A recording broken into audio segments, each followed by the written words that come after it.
दूसरा विवाह क्यों? कुछ ही दिन हुए जब मैंने यहाँ नए घर में शिफ्ट किया। दशहरे का दिन था, तब से सामान इधर उधर जमाने के चक्कर में ध्यान ही नहीं रहा कि करवा चौथ आने वाली है, तो कुछ तैयारी कर लूं। अब कल करवा चौथ है। मैं अपनी तैयारी में ही लगी थी कि बाहर किसी ने दरवाजा खटखटाया। यहाँ अभी किसी से जान पहचान भी नहीं थी और पति के आने का समय भी नहीं हुआ था, तो सोचने लगी कि कौन होगा, और सोचते सोचते दरवाजा खोलने गई। दरवाजा खोलते ही मेरी आंखों के सामने एक अजीब सा दृश्य था। मेरे सामने एक ठीक ठाक सी सेहत वाली औरत थी जो कांपते हुए लगातार रोए जा रही थी। उसे ऐसी हालत में देखकर एक बार तो मैं भी डर गई। अपने आप को संभालते हुए मैंने उससे उसके रोने का कारण पूछा, पर शायद वह कुछ भी बोलने की स्थिति में नहीं थी और बुरी तरह से हाँफ रही थी। उसकी यह हालत देखकर मैंने उसे अंदर बिठाया और पानी लाकर उसे दिया। उसने पानी पिया और कुछ देर बाद सामान्य हुई। मैं पुनः अपना प्रश्न दोहराई कि आप रो क्यों रही हो? जवाब देने की बजाय वह मुझसे मेरे ही पड़ोस में रहने वाली सरिता दी के बारे में पूछने लगी कि वह कहाँ है। जवाब में मैंने बताया कि सरिता दी तो सुबह से ही कहीं बाहर गई है और जो भी बात है वह मुझसे बता सकती है। अगर ज़रूरत पड़ेगी तो मैं मदद करूँगी।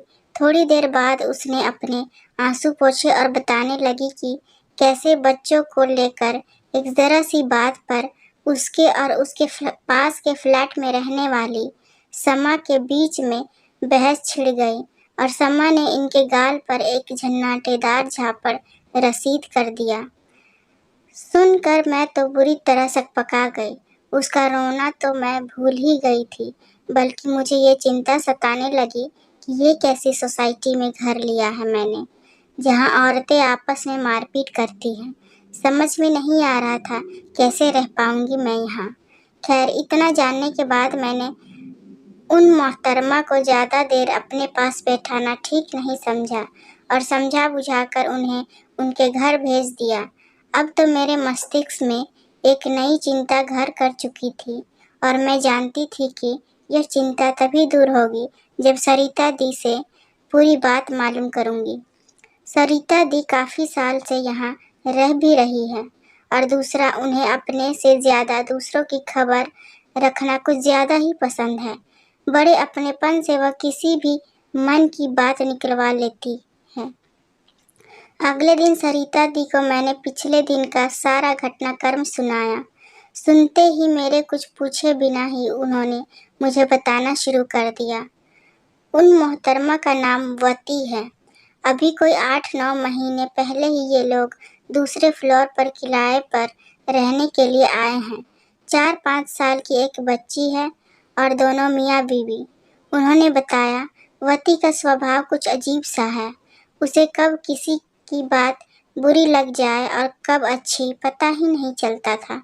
स्वभाव से तो कुछ अजीब मुझे भी लगी है। एक बार मिलने पर ही एक दिन वती अपनी बेटी के साथ ऊपर सीढ़ियों से नीचे उतर रही थी। देखने में तो वह समझदार ही लग रही थी, पर फिर मुझे वह उस दिन वाली घटना याद आ गई। कुछ 4-5 महीने ऐसे ही बीत गए। कुछ दिनों बाद होली का त्यौहार था। सोसाइटी में होली मिलन का कार्यक्रम रखा गया, जिसमें सोसाइटी के सभी लोगों को शामिल होना था। हमारे आसपास ऐसे बहुत से लोग होते हैं जो समझाने पर कुछ नहीं समझते, पर बिना समझाए बहुत कुछ समझ जाते हैं। उन्हीं में से वती जी भी एक थी। अब ये तो वही भली प्रकार से जानती थी कि उन्हें किसकी क्या बात बुरी लगी जो उन्होंने इतना बड़ा फैसला ले लिया। पति की कोई बहुत ज़्यादा अच्छी नौकरी नहीं थी और वे लोग यहाँ किराए पर थे। वती जी को पता नहीं क्या सनक चढ़ी कि अपने पति से वही घर खरीदने की जिद करने लगी जिसमें वह किराए पर रहती थी। पति बेचारा मजबूर, क्या करता क्या ना करता। जेब में एक फुट्टी कौड़ी नहीं और पत्नी को घर खरीदने की सोच रही है। पति ने बहुत समझाया, पार्वती जी नहीं मानी, ठान कर बैठ गई कि जैसे सब अपने घर की मालिक हैं, मुझे भी अपने घर की मालकिन बनना है। सब मुझे किराएदार समझकर मेरा अपमान करते हैं। हालांकि ऐसा कुछ था नहीं, पर कुछ समय बाद मेरी समझ में आ गया था कि वती जी दिमागी तौर पर भी कुछ अलग ही प्रकार की थी। मसलन आते जाते यदि वह दो लोगों को आपस में बात करते हुए देख लेती तो यही समझती कि वहाँ उनके बारे में ही बात चल रही है। इसी कारण आसपास में उनकी किसी से बनती भी नहीं थी। एक सरिता दी ही थी जिनसे वह खुलकर बात कर लेती थी। खैर, वती जी अब अपने घर की मालकिन बन चुकी थी। अब उनके पति ने कैसे घर खरीदने का जुगाड़ किया होगा, यह तो वही बेचारा जाने। पर यह चिंता का विषय कई दिनों तक मेरे दिमाग में घूमता रहा कि कैसे उस व्यक्ति ने लाखों रुपया का इंतजाम किया होगा। कैसी अजीब औरत है, पति है, कोई अलादीन का चिराग तो नहीं है कि जो मांगो वही हाजिर कर दे। वती जी की जिद के आगे हार मानकर उनके पति ने कैसे भी करके वह घर खरीद लिया। अब कुछ दिन से वह दिलो दिमाग से कुछ शांत सी थी। एक दिन रिया वती जी की बेटी सरिता दी के बच्चों के साथ खेल रही थी। मैं कुछ काम से वहां गई। कैसी अजीब सी भाषा बोल रही थी।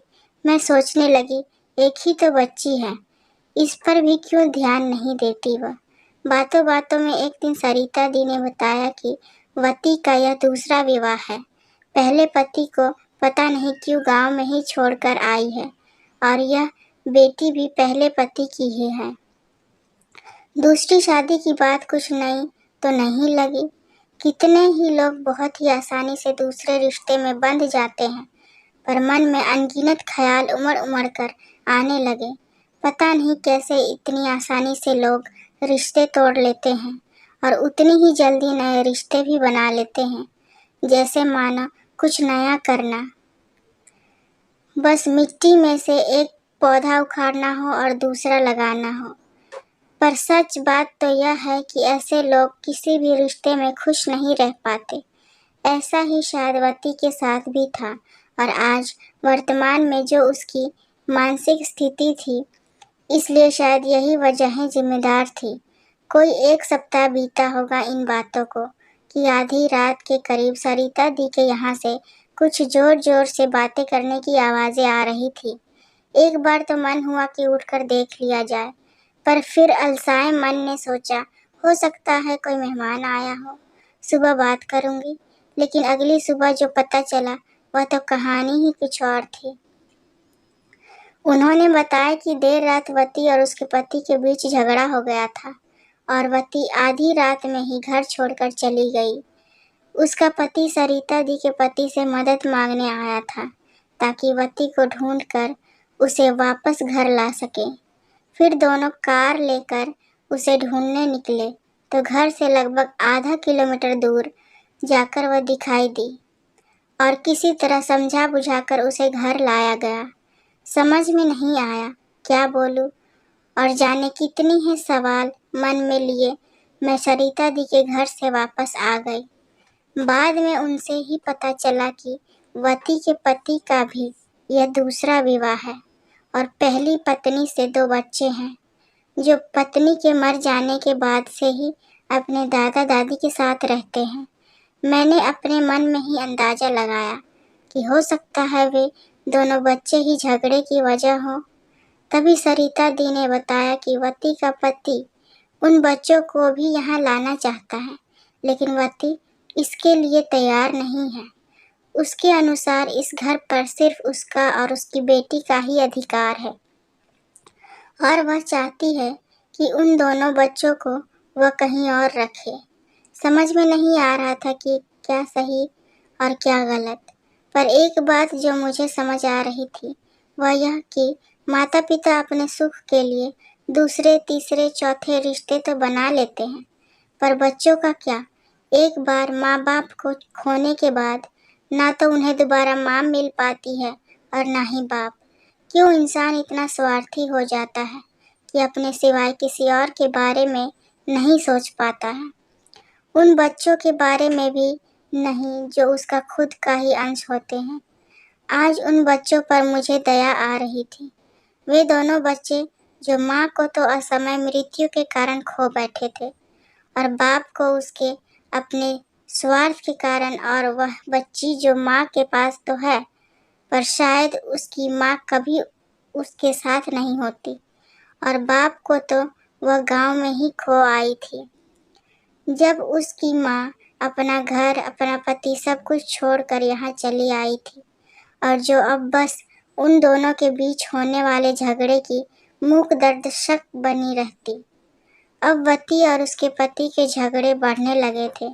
कारण शायद पति के दोनों बच्चे होते होंगे या असमय घर लेने से होने वाला कर्जा। कभी कभी तो जब वती का पति उसे पीटते पीटते सीढ़ियों से नीचे हॉल तक ले आता तो लगता जैसे वह मनुष्य से राक्षस का रूप ले चुका है। उसे रोते हुए देखकर पत्थर का दिल भी पिघल जाता होगा, लेकिन उनके झगड़े अब रोज की ही बात थी, तो कोई बीच में बोलता भी नहीं था। सच में कुछ लोग पहेली जैसे होते हैं, जिनका ना और ना छोर। वह भी अजीब ही थी। रात को पति से झगड़ा होता था और अगले ही दिन सज धज कर कभी पति के साथ तो कभी अकेले ही बाहर दिख जाती थी। इस सब के दरमियान मुझे कभी कभी उस पर बहुत तरस आता था तो कभी बहुत गुस्सा कि आखिर क्या जरूरत थी उसे अपने पति को छोड़कर यहाँ चले आने की। जैसे भी थी वहाँ कम से कम जानवरों की तरह तो ना पीटती थी। अब कभी कभी आते जाते वह मुझसे थोड़ी बहुत बात कर लिया करती थी, पर मैं भी अभी उससे ज़्यादा बातचीत ना करती थी। मुझे डर लगा रहता कि उल्टी खोपड़ी की है, किसी दिन मुझसे ही ना उलझने लगे। कई दिन हो गए। आजकल वती की बेटी रिया उसके साथ नहीं दिखती। करीब 1 महीना होने को आया। मैंने सरिता दी से जानने की कोशिश की तो उन्होंने बताया कि वती ने उसे गांव में छोड़ा है। 2-3 महीनों बाद पता चला कि वती गर्भवती है। समय पूरा होने पर उसके यहाँ एक प्यारी सी बेटी ने जन्म लिया, जिसकी वजह से अब वह थोड़ा खुश रहने लगी थी। बेटी के बहाने अब मैं भी कभी कभी उससे बात कर लिया करती थी। एक दिन किसी काम से वह मेरे घर आई। बातों बातों में मैंने उससे उसकी बेटी के बारे में पूछा और उसने बड़ी सहजता से बताया कि उसे तो उसका पहला पति ले गया।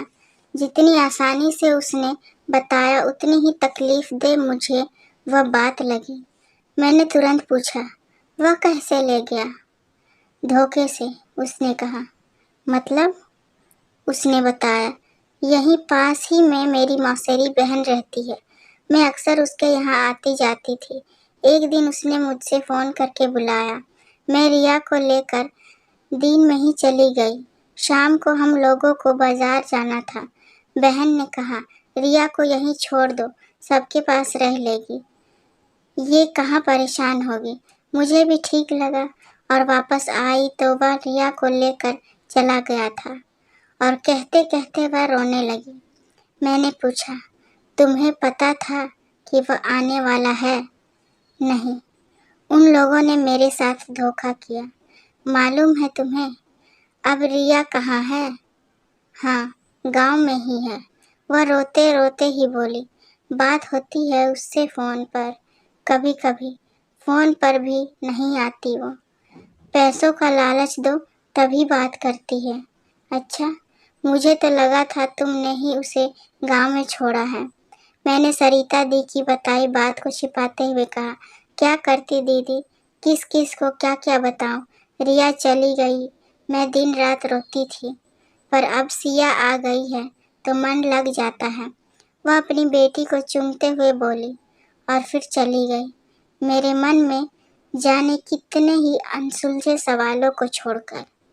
बस इतनी सी थी ये कहानी। अगर आपको पसंद आए तो लाइक, कमेंट और शेयर करें। चैनल पर नए हैं तो चैनल को सब्सक्राइब करें। इस कहानी को सुनने के लिए बहुत बहुत धन्यवाद।